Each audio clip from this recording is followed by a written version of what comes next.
the hard-hitting science questions. Will a devastating comet hit Earth in September and wipe out life as we know it? Now, before we answer this very important question, let me address this strange sense of deja vu times 5 that I'm having. Hey, remember doomsday predictions of Nibiru striking in 2003 by Nancy Lieder? Well, that did not happen. And then, in 2011, we were told Comet Elenin was Planet X, and it was going to destroy life as we knew it. That did not happen. Though it was weird. We had major earthquakes on the Elenin alignment dates, and that the sun shot it with solar flares like a machine gun until it exploded. And then, in 2012, Nibiru was supposed to end the Baktun cycle and destroy life as we knew it on planet Earth. But that also did not happen.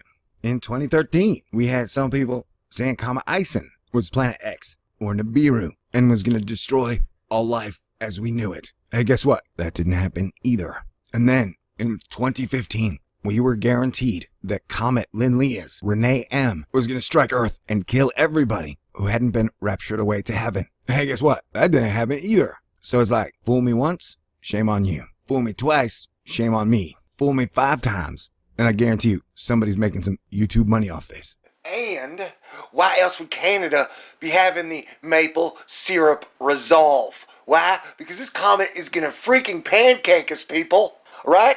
What more factoids do you need? Oh, warning. If you are offended by opinions that might not be yours, then you're about to get offended. Stay cool. Yeah, that's right. Welcome to Asteroid Challenge Fight Club.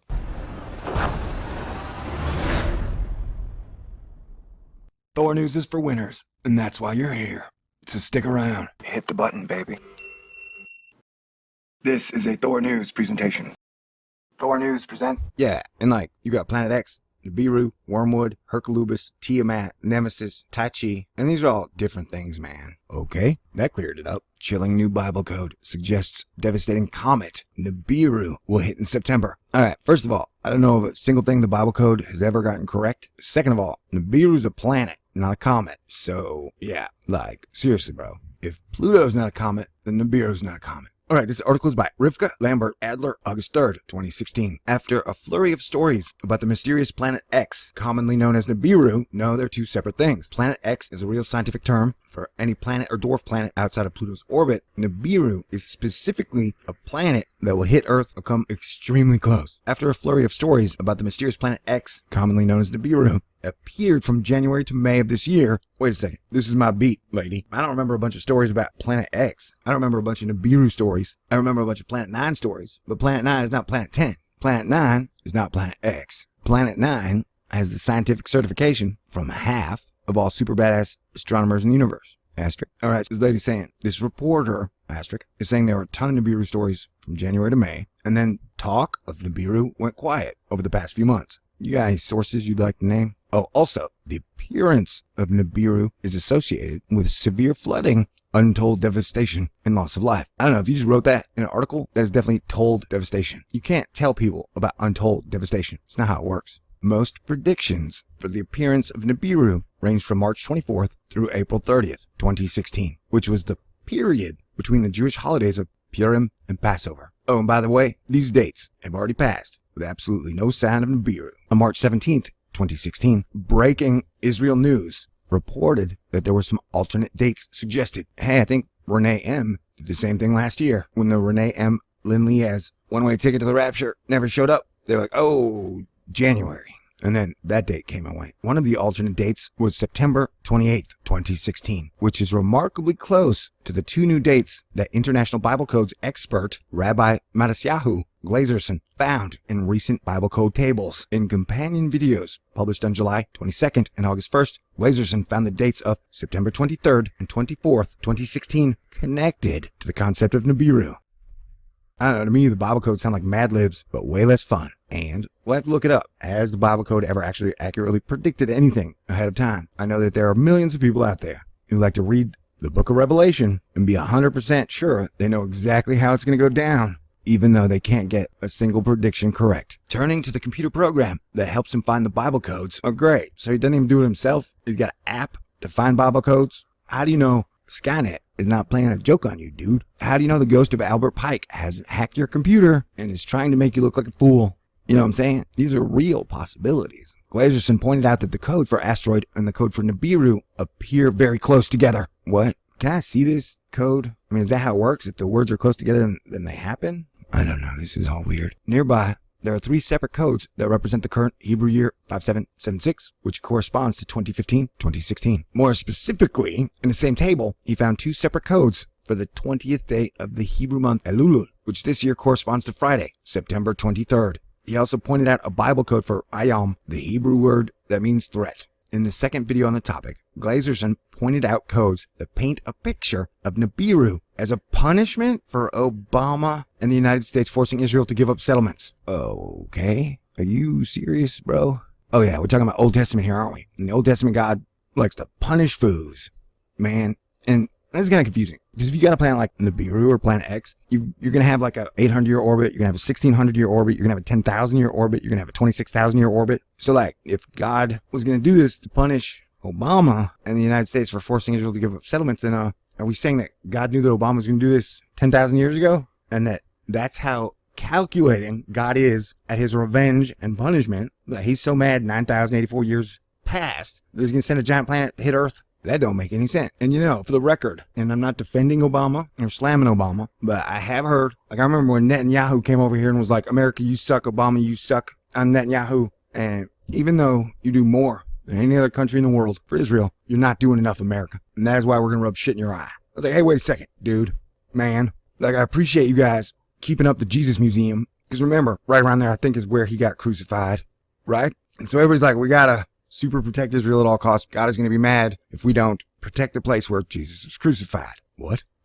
What? And so, correct me if I'm wrong, but since Obama's been president, ISIS, who really doesn't like Israel, has pretty much attacked every country other than Israel. They've attacked America. They've attacked France. They've attacked India. They've attacked Egypt. They've attacked Saudi Arabia. They've attacked Syria. They've attacked Yemen. They've attacked Germany. But ISIS has never attacked Israel. All right, so you got to give Obama some credit, I would think. Nah, I guess not. Maybe it's just me because I'm a Norse Jedi Christian, but I don't think God puts a whole lot of stock in the invisible lines that countries use to drop their nations, where they can then divide the people, tax them, and then set them against each other in the name of their country, right? Like we are all God's children, whether you be Muslim, Jewish, or Christian, or Buddhist, atheist, we are all the creations of the universe. The codes in the second video, which placed the appearance of Nibiru on September 24th, 2016, are connected to the mystical secrets of Judaism. Nevertheless, it is clear that, in Bible codes, there is a threat from a star called Nibiru. Alright, so we've gone from Nibiru the comet to now Nibiru is a star. And technically, if it's a star, that would make it Nemesis. Because Nemesis is the sun's evil binary twin, which comes around and screws everything up. Doesn't have to get necessarily that close, because its gravity tugs on everything that does not want to be tugged. So you guys are confusing. And you're talking about like Bible codes like they're like a dictionary or Principia Mathematica. Like I'm going to have to research. Like, have the Bible codes ever gotten anything right as a prediction in the future? Not of like reading stuff from the past. Anyway, this video should be way funnier. Both of Glazerson's recent Bible codes videos identify September 23rd and 24th as a significant time period for the appearance of Nibiru and its attendant threat. A related video about Nibiru made earlier this year by filmmaker and Jewish lecturer Yuval Ovadiah claimed that Nibiru is the tool by which God will cleanse the world of its current level of degradation. Yeah, all you bloodlusting mofos, I'm gonna go out on a limb and say, you don't speak for God, you don't understand the mind of God. And damn, sounds like you need Jesus. Because the only problem I really see in this world right now is a psychotic addiction to war and greed. And a clusterfuck foobar, band-aid bullshit, the consumer is the consumed anti-human system. So if you're gonna blame the slaves for the state of the plantation, that makes you a jackass of a wise man. Dickweed. Maybe you guys should stop looking for God to punish the ones you hate and start recognizing that you are your brother's keeper and that the future is now. And God never told you to give up and just wait for Nibiru to kick everybody's ass or whatever. On the other hand, there are tens of thousands of websites that claim to debunk the existence of Nibiru. Glazerson described having been inspired by a headline from a video about an alleged government cover-up of the Nibiru story to look for corresponding Bible codes. In that video, senior NASA scientist David Morrison clearly stated, there is no credible evidence whatever for the existence of Nibiru. There are no pictures, there's no tracking, there's no astronomical observations. That may be true, but the same is true for Planet 9. And there are a lot of astronomers who are sure that thing is out there. There's no credible evidence whatever.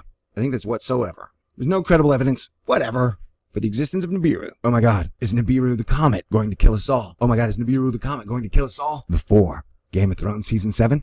Stay tuned. The answer to this very tricky question will come at the end of the video. Get ready to suck on your doomsicle, homeboy, or get ready to not even watch the video and post an angry comment. It's like you guys didn't even see. There's a question mark, like, will Comet Nibiru destroy Earth in September? Question mark. Question mark. Get it? So it's like the title of the video is not saying my opinion one way or the other. That's what a question mark is. It's asking a question. And then, over the course of the 3-act structure, I answer the question. And my answer is no. No. I'll bet $100 Nibiru does not destroy the planet in September. I could be wrong. I don't know. If we did have a planet that could cause damage to our climate and our civilization, if I had to guess, I'd say it's Eris. But it's just a guess. Something's causing the sun to freak out. Oh. So to me, Planet X is any planet-type object found beyond Pluto's orbit. It's that simple. It's a real science term. We found a ton of Planet X's in my book. Eris, Sedna, Make, VP113. The list goes on and on. The Nibiru Cataclysm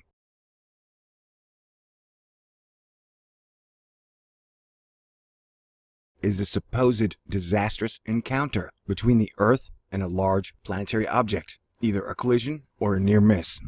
Now, I don't personally believe in Nibiru because the odds that there is a giant planet out there that we can't see that is going to come in and hit Earth, they're pretty low, really low. But I ain't ruling it out. I'm just saying it's like a 1% chance, which certain groups believe will take place in the early 21st century. The idea that a planet-sized object will collide with or closely pass by Earth in the near future is not supported by any scientific evidence and has been rejected as pseudoscience and an internet hoax by astronomers and planetary scientists. The idea was first put forward in 1995 by Nancy Lieder, founder of the website Zeta Talk. Lieder described herself as a contactee with the ability to receive messages from extraterrestrials from the Zeta Reticuli star system through an implant in her brain. She states that she was chosen to warn mankind that the object would sweep through the inner solar system in May 2003, though the date was later postponed, causing Earth to undergo a physical pole shift that would destroy most of humanity. And that did not happen. The prediction has subsequently spread beyond Lieder's website and has been embraced by numerous internet doomsday groups, most of which linked the event to the 2012 phenomenon. Since 2012, the Nibiru Cataclysm has frequently reappeared in popular media, usually linked to newsmaking astronomical objects such as Comet Ison or Planet 9, although the name Nibiru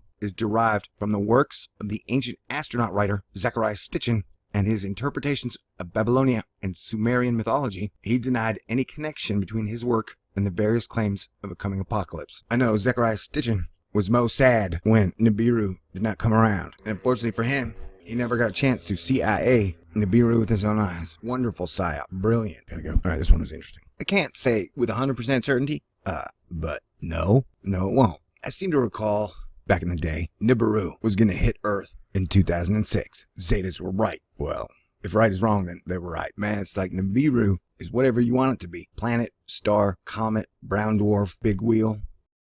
Ladies and gentlemen, here at Thor News, I ask the hard-hitting science questions. Will a devastating comet hit Earth in September and wipe out life as we know it? Now, before we answer this very important question, let me address this strange sense of deja vu times 5 that I'm having. Hey, remember doomsday predictions of Nibiru striking in 2003 by Nancy Lieder? Well, that did not happen. And then, in 2011, we were told Comet Elenin was Planet X, and it was going to destroy life as we knew it. That did not happen. Though it was weird. We had major earthquakes on the Elenin alignment dates, and that the sun shot it with solar flares like a machine gun until it exploded. And then, in 2012, Nibiru was supposed to end the Baktun cycle and destroy life as we knew it on planet Earth. But that also did not happen.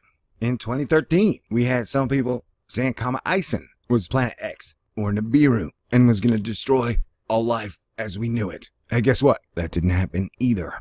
And then, in 2015, we were guaranteed that Comet Linnea's Renee M was going to strike Earth and kill everybody who hadn't been raptured away to heaven. And hey, guess what? That didn't happen either. So it's like, fool me once, shame on you. Fool me twice, shame on me. Fool me 5 times, and I guarantee you, somebody's making some YouTube money off this. And why else would Canada be having the maple syrup resolve? Why? Because this comet is gonna freaking pancake us, people. Right? What more factoids do you need? Oh, warning. If you are offended by opinions that might not be yours, then you're about to get offended. Stay cool. Yeah, that's right. Welcome to Asteroid Challenge Fight Club.